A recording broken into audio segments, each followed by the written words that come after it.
Hi guys! আমি কিন্তু আজকে আবারও সাজেগুজে নিয়ে আসছি একদম সুন্দর করে। এখন কিন্তু আমি আবারও বেরোয় পড়বো। কোথায় যাবো সবকিছুই তোমাদের সঙ্গে শেয়ার করব। তার আগে তো তোমাদের সবার আমার সাথে থাকতেই হবে, তাই না কও? তো তোমাদের মনে সবার একখানাই কোয়েশ্চেন যে এই বউখানা প্রত্যেকদিন সাজেগুজে প্রত্যেকদিন কোথায় যায়?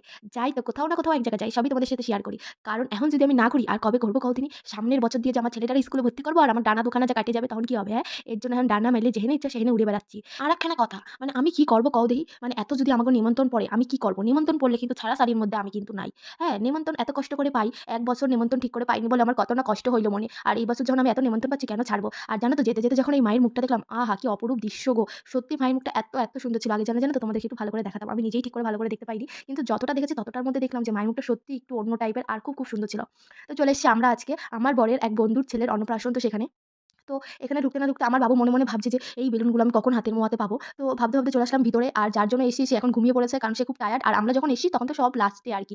আমি তো কোনো খানেতেও ফার্স্টের দিকে যেতে পারি না। সবার লাস্টে আমি যাই। যার জন্য অর্ধেক লোক সব খাইয়ে দিয়ে চলে গেছে। আর এখন আমি মাঠে এসে একা ওয়েট করতেছি যে কখন আমার খাতি দিবে, কখন আমার খাতি দিবে করতে চলে আসলাম ভিতরে। মেনু কার্ডখানা আমার সঙ্গে একটু দেখে নাও। আর পুচকুটা ছিল তার মামাবাড়ি। আমি নিজেই দেখতে পাইনি তো তোমাদের কি দেখাবো। তো এই যে ভিতরে এসে বসে পড়ছি আর সেইদিন লেভেলের যে কি লেভেলের যে গরম ছিল সে আর বলে বোঝানোর মতো ভাষা নাই।